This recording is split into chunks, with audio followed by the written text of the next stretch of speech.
यो भोला ले दे चलियो हमारो अपना नगरी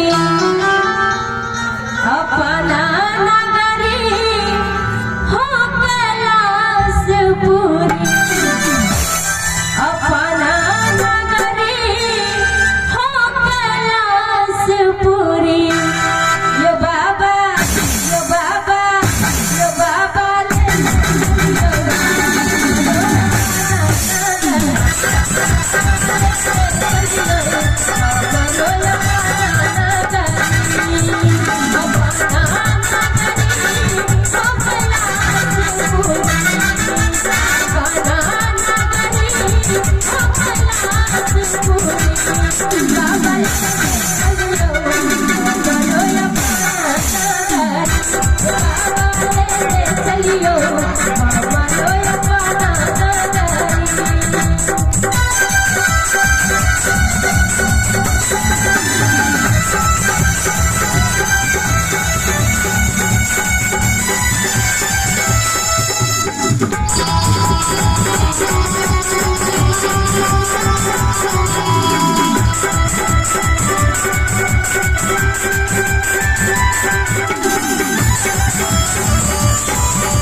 जते भक्त जन छे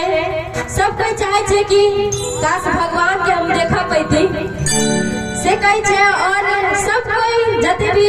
खास करके कभी जे दरबार में आवे छे सब कोई मन से दिल से पूजे छे भगवान के और उहे कही छे भगवान से हे भगवान हमरा तो अपने ले रखा तो जे कहबा हम से करबो से कही छे में अंगना बहार बाबा दुआरी बहार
के नगर में बाबा गंगा